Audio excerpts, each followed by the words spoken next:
Hi ನಮಸ್ಕಾರ. ನಾನು ನಿಮ್ಮ A Mujawar sir, founder and director of Vikas career academy Dharwad.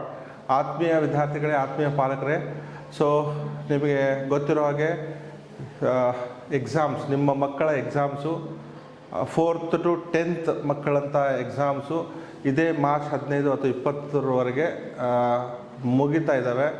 So ವೆಕೇಷನಲ್ಲಿ ಏನು ಮಾಡಬೇಕು, ಮಕ್ಕಳಿಗೆ ಯಾವ ರೀತಿ ನಾವು ಏನಪ್ಪ ಅಂದರೆ ಈ ವೆಕೇಷನ್ನ ಹೇಗೆ ಉಪಯೋಗ ಮಾಡ್ಕೋಬೇಕು ಅನ್ನೋದು ಭಾಳಷ್ಟು ಪೇರೆಂಟ್ಸ್ ಮೈಂಡಲ್ಲಿರುತ್ತೆ. ಸೊ ಈಗಿನ ಒಂದು ಪರಿಸ್ಥಿತಿ ನೋಡಿದ್ರೆ, ಸೊ ಮಕ್ಕಳು ಮೊಬೈಲಿಗೆ ಹೆಚ್ಚಾಗಿ ಅಡಿಕ್ಟ್ ಆಗಿ 2 ತಿಂಗಳು ಕಂಪ್ಲೀಟಾಗಿ ಮೊಬೈಲಲ್ಲಿ ಬ್ಯುಸಿಯಾಗಿ ಅಥವಾ ಟಿ ವಿಯಲ್ಲಿ ಬ್ಯುಸಿಯಾಗಿ ಅಥವಾ ಹೊರಗಡೆ ಬಿಸಿಲಲ್ಲಿ ಆಟ ಆಡಿ ತಮ್ಮ ಒಂದು ಏನಂದರೆ ಈ ಇಂಪಾರ್ಟೆಂಟ್ ಟೈಮನ್ನು ಅಥವಾ ವೆರಿ ಪ್ರೀಸಿಯಸ್ ಟೈಮನ್ನು ಅವರು ಲಾಸ್ ಮಾಡ್ತಾಯಿದ್ದಾರೆ.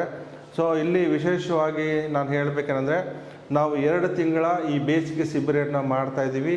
ಈ 2 ತಿಂಗಳಲ್ಲಿ ಅವರಿಗೆ ಮೊಟ್ಟ ಮೊದಲನೇದಾಗಿ ಮ್ಯಾಥಮೆಟಿಕ್ಸ್, ಅದು ಕನ್ನಡ ಮೀಡಿಯಮ್ ಇರ್ಬೋದು ಅಥವಾ ಇಂಗ್ಲೀಷ್ ಮೀಡಿಯಮ್ ಇರ್ಬೋದು.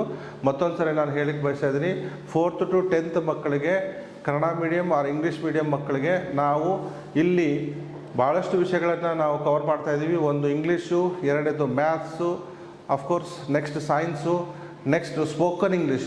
ಹೆಚ್ಚಾಗಿ ಸಮಸ್ಯೆ ಏನಾಗ್ತಾಯಿದೆ ಅಂದರೆ, ಭಾಳಷ್ಟು ವಿದ್ಯಾರ್ಥಿಗಳಿಗಿರ್ಬೋದು, ಭಾಳಷ್ಟು ಪೇರೆಂಟ್ಸಿಗೆ ಸ್ಪೋಕನ್ ಇಂಗ್ಲೀಷ್ ಕಮ್ಯುನಿಕೇಷನ್ ಕಷ್ಟ ಆಗ್ತಾಯಿದೆ. ಸೊ ಅದ್ರ ಜೊತೆಗೆ ಪಬ್ಲಿಕ್ ಸ್ಪೀಕಿಂಗ್ ಇರ್ಬೋದು, ಸ್ಟೇಜ್ ಕರೇಜ್ ಇರ್ಬೋದು, ಅಥವಾ ಹ್ಯಾಂಡ್ ರೈಟಿಂಗ್ ಇರ್ಬೋದು, ಹೀಗೆ ಬೇರೆ ಬೇರೆ ವಿಷಯಗಳನ್ನು ಅವ್ರಿಗೆ ನಾವು ಇಲ್ಲಿ ಕಲಿಸ್ತಾ ಇದ್ದೀವಿ. ಇನ್ನೊಂದು ವಿಶೇಷ ಏನಂದರೆ, ನಮ್ಮ ಒಂದು ನಮ್ಮದೇ ಒಂದು ಪಿ ಜಿ ಇರೋದ್ರಿಂದ ನಾವು ಅವ್ರಿಗೆ 2 ತಿಂಗಳು ನಮ್ಮಲ್ಲಿ ಇಟ್ಕೊಂಡು ಅವ್ರಿಗೆ ಫುಡ್ ಮತ್ತು ಅಕಾಮಿಡೇಷನ್, ಬ್ರೇಕ್ಫಾಸ್ಟ್, ಲಂಚ್, ಡಿನ್ನರು, ನಮ್ಮ ಒಂದು ತರಗತಿಗಳು ಬೆಳಗ್ಗೆ 6 ಗಂಟೆಯಿಂದ ಇಟ್ಕೊಂಡು 10 ಗಂಟೆವರೆಗೆ, ರಾತ್ರಿ 10 ಗಂಟೆವರೆಗೂ ನಾವು ಅವ್ರಿಗೆ ಬ್ಯುಸಿ ಮಾಡ್ತಾಯಿದ್ವಿ. ಮೊದಲು ಬೆಳಗ್ಗೆ 6 ಗಂಟೆಗೆ ಅವ್ರಿಗೆ ವಾಕಿಂಗ್ ಇರ್ಬೋದು, ಯೋಗ ಇರ್ಬೋದು, ಅದನ್ನೆಲ್ಲ ಮಾಡಿಸ್ಕೊಂಡು ಟಿಫಿನ್ ಮಾಡಾದಮೇಲೆ ಕ್ಲಾಸ್ ಅಟೆಂಡ್ ಮಾಡ್ತಾರೆ. 1:30ವರೆಗೆ ಅವರು ಏನಪ್ಪ ಅಂದರೆ ಕ್ಲಾಸಲ್ಲಿ ಇರ್ತಾರೆ. 1:30ಯಿಂದ 3 ಗಂಟೆವರೆಗೆ ಲಂಚ್ ಇರ್ತದೆ. 3 ಗಂಟೆಯಿಂದ ಮತ್ತೆ 8 ಗಂಟೆವರೆಗೆ ಕ್ಲಾಸಸ್ ಇರುತ್ತೆ. ಮತ್ತು ರಾತ್ರಿ ಅವ್ರಿಗೆ ಹೋಮ್ವರ್ಕ್ ಎಲ್ಲ ಮಾಡಿಸ್ತಾ ಇದ್ದೀವಿ. ಆತ್ಮೀಯ ಪಾಲಕರೇ, ಈ 2 ತಿಂಗಳ ಸದುಪಯೋಗನ ಪಡ್ಕೊಳ್ಳಿ. ನಿಮ್ಮ ಮಕ್ಕಳ ಭವಿಷ್ಯವನ್ನು ನೀವೇ ನಿರೂಪಿಸಬೇಕು. ಸೊ ಖಂಡಿತವಾಗಿಯೂ ನಿಮ್ಮ ಜೊತೆಗಿದ್ದೀವಿ. ನಮ್ಮ ಒಂದು ಸಂಸ್ಥೆ 25 ವರ್ಷಗಳಿಂದ ನಾವು ನಿರಂತರವಾಗಿ ವಿದ್ಯಾರ್ಥಿಗಳ ಒಂದು ಬೆಳವಣಿಗೆಗೆ ಸತತ ಪ್ರಯತ್ನವನ್ನು ಮಾಡ್ತಾಯಿದ್ದೀವಿ. ಸೊ ಈ ವೆಕೇಷನ್ ಅಡ್ಮಿಷನ್ಸು ಇದೇ 20ನೇ ತಾರೀಕುವರೆಗೆ ಇರುತ್ತೆ. ಯಾಕಂದರೆ ನಾವು ಪಿ ಜಿ ವ್ಯವಸ್ಥೆ ಮಾಡಬೇಕು, ಕ್ಲಾಸ್ ರೂಮ್ ವ್ಯವಸ್ಥೆ ಮಾಡಬೇಕು. ಹೀಗಾಗಿ 20ರೊಳಗಡೆ ಯಾರು ಬರ್ತಾರೆ, ಖಂಡಿತವಾಗಿಯೂ ನಾವು ಅವ್ರಿಗೆ ಅಡ್ಮಿಷನನ್ನು ತೊಗೊಳ್ತಾ ಇದ್ದೀವಿ. ಸೊ ನನ್ನ ನಂಬರ್ಗೆ ಹೆಚ್ಚಿನ ಮಾಹಿತಿಗೆ ನನ್ನ ನಂಬರ್ ಕರೆ ಮಾಡಿ.